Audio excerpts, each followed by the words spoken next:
Hey. So this week's parsha is Matos Maseh. It's two parshas, but I kind of bumped into this amazing essay in Netivot Shalom about Milchemet Midian, the war against Midian. And there were a few amazing things about it that seemed to be so similar to the situation that we're in today. Just in case you didn't realize, we are in a few very harrowing, scary days here. Even Bibi Netanyahu, our prime minister, said that we have some difficult days ahead. And I think it's mostly the fear. Honestly, maybe I'm just manifesting and it's like my Pollyanna positive attitude, but I think it'll be fine. I think it's all going to be fine. It's all going to blow over. We're going to be fine. That's my prediction. You heard it here.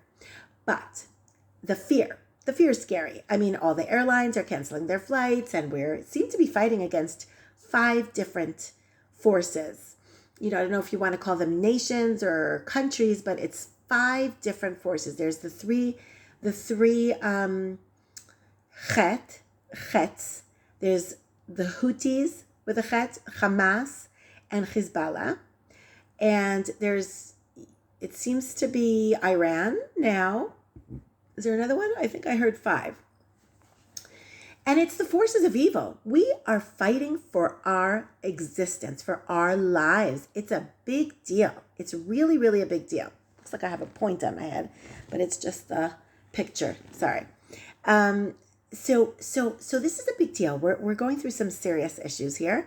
And interestingly enough, Milchemet Midian, who knew? I don't think I ever realized. I remember hearing about Amalek. I remember hearing about Mitzrayim. I remember hearing about Moab and Ammon and how they did some bad things, but not so much. I don't remember Midianites. But all of a sudden this year, the Midianites are serious stars in the Parsha, and they seem to be the forces of evil. It's the forces of evil. So in this week's Parsha, if you remember last week's Parsha, we were told to enemize the Midianites, to create enemies out of them. It's not enough just to kill them, and that's what we're going to be told in this week's Parsha I'm about to talk about.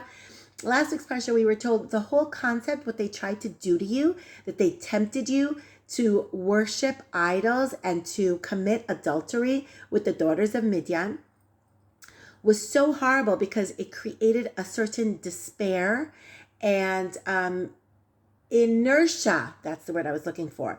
Like they weren't able to move. They weren't able to do anything. Like it says that Pinchas was just like running in there with his spear, and he was just like looking at how the entire Jewish people were standing in front of the Mishkan, in front of the tent of meeting.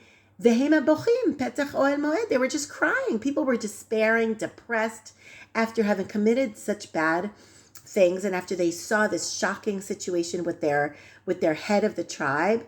And all of a sudden they see, finally Pinchas, when he took charge and he did a very scary, assertive, violent act, and he kind of like replaced everybody's self-esteem. Like finally, like everybody got out of their paralysis and shock and realized like, right. We can do this.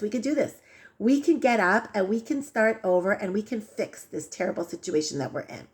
Whereas before, and this is what Midian stood for, they wanted to create a depression and a despair and a separation between God and the Jewish people, to the point where the Jewish people themselves would lose faith in themselves, and therefore they would lose the strength to move on and to fix the problem and to do tshuva and to reapproach Hashem. So what I'm saying here, what am I saying? Oh yeah, so that was last week's parsha. This week's parsha, we have a war, a fight. This is when we're expected, and this is a strange thing that the Netivot Shalom points out. There's a few things going on that are a little bit weird about this war. We're told it's not enough that we were supposed to enemize them in last week's parsha. We're still supposed to now actually go out to war. It says, Nekom nikmat b'nei Yisrael me'et hamidyanim ve'achar te'asef el amecha. Hashem tells Moshe, you need to avenge my nikmat b'nei Israel, take revenge for the sake of the Jewish people. Take the Jewish people's revenge against the Midianites, and then you will die. Achar te'asef elamecha. Then this is your last act right now. So he asks a couple things. He asks like, why is Moshe told that he's going to die and right afterwards? Like, why is this his last act against the Midianites? Why does he have to be alive for this? Why can't they just do this as part of going into the land of Israel? Why was it the last thing that Moshe had to be around for? Why is it the last thing that happens right before they go into the land of Israel? And this is another interesting thing. It says, "Hechaltzu me'itchem anashim latzava v'yu al Midian latet nikmat Hashem b'Midian." A very strange wording. "Hechaltzu me'itchem anashim latzava." Take out of yourselves, extricate from yourselves some specific anashim, important people, that they should be going to the army. They should be fighting this war against Midian. You need very important people. You need very specific people, and you need to extricate them. Chilutz v'hatzalah is a unit in the army, and it's like extricate and rescue.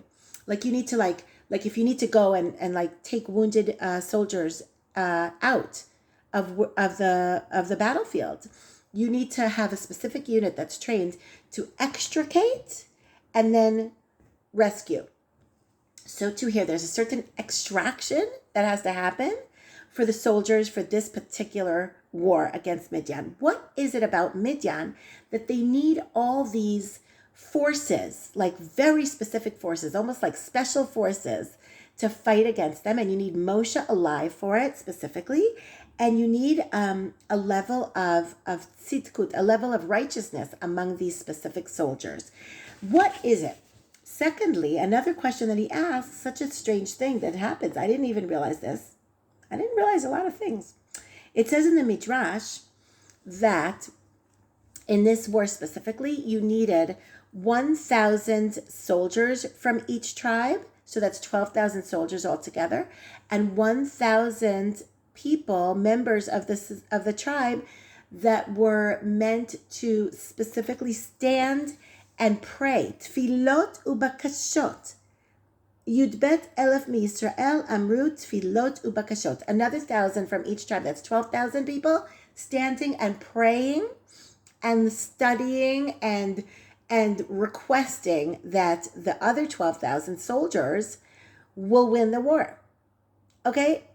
How cool that there is a certain parallel going on here, in our war. And I would like to say that we have incredible, amazing soldiers who are giving their life. They're really giving their lives for this fight against the forces of evil. It's like very clear that we're talking about good versus evil.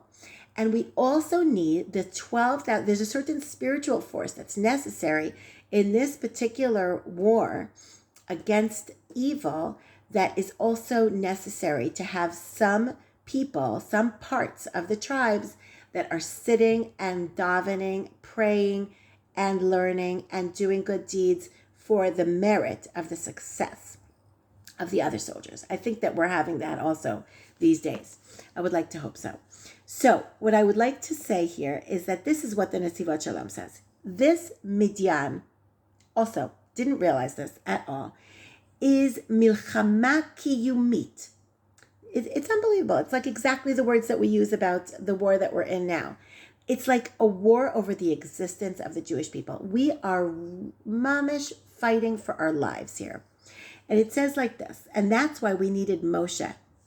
It says all the forces of evil were involved in this war, and it was like the battle, the final battle between good and evil.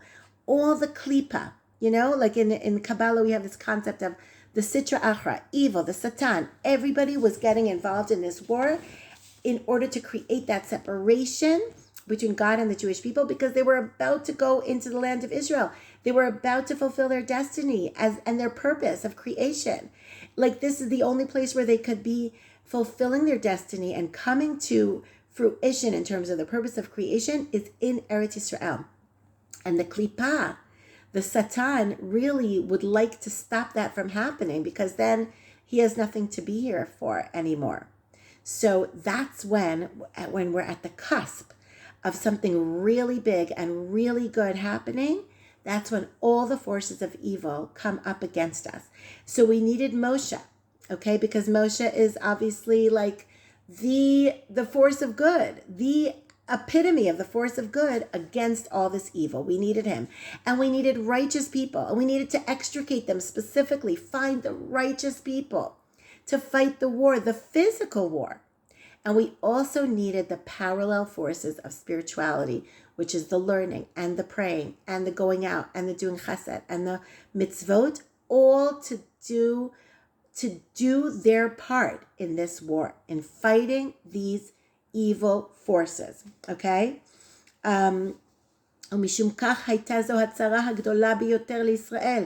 It was the most difficult time. מעולם לא הייתה כמותה.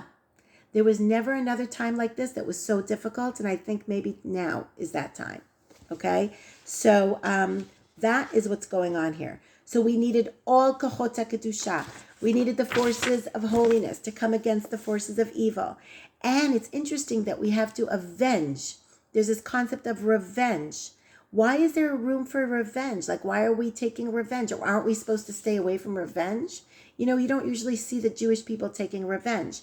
But here, because we needed to be moser nefesh. We were fighting for our lives, for our spiritual lives, for our connection with Hashem. And we were going to go into Eretz Yisrael. And this was like the last hurrah, the last fight against evil before going into the land of Israel.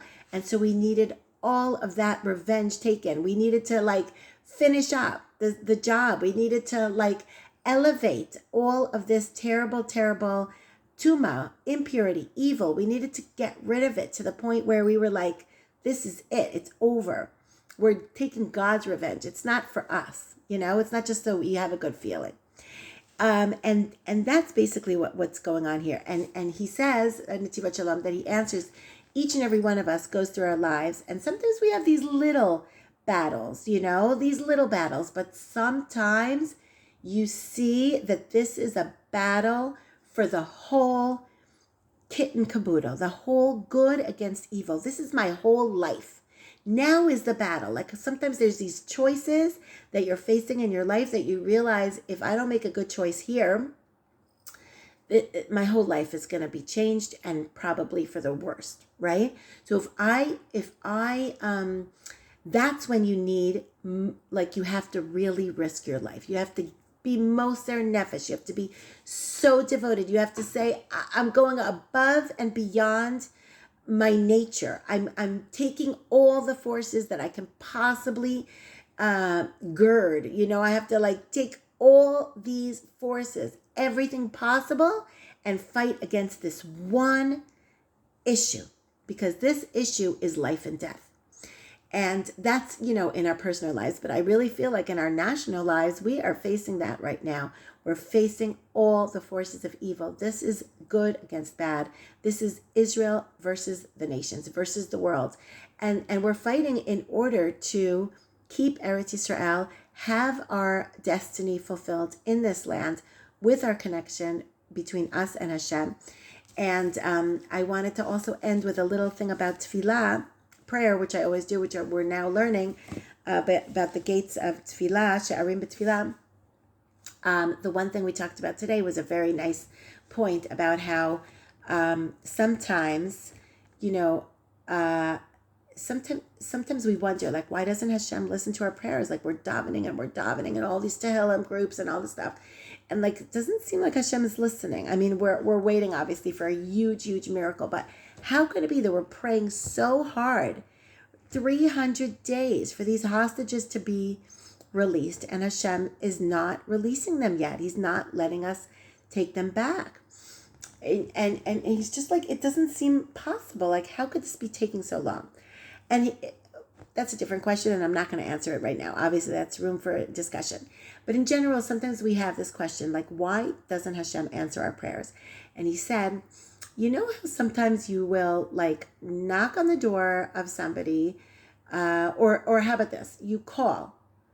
Back in the day, they used to actually call, make a phone call, and you actually would pick up, and you would hear the other person talking. It was really cool.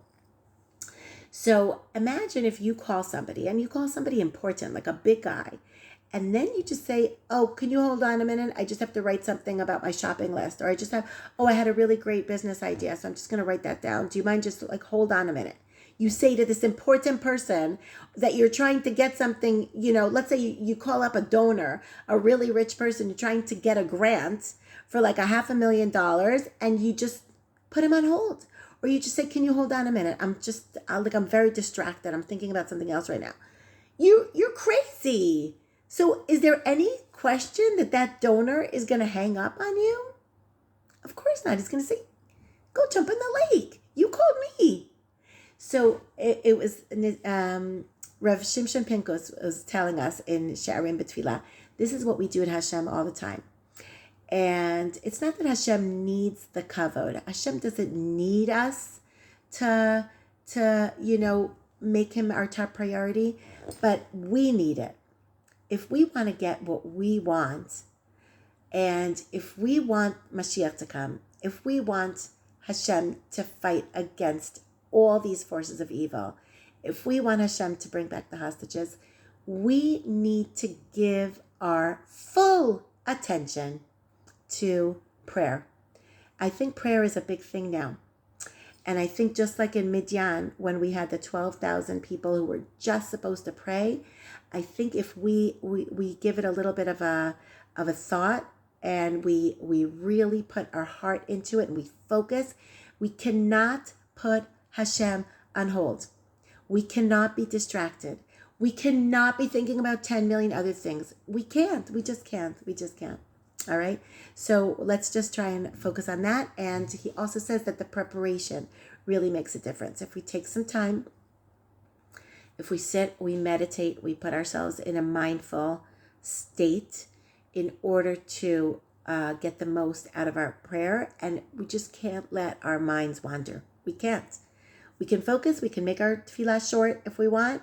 And just when we ask, let's say, about the hostages, or when we ask about, whatever it is that we want, at least give Hashem the 5 minutes of our full attention. Okay, everybody? Good luck. Have a good Shabbos.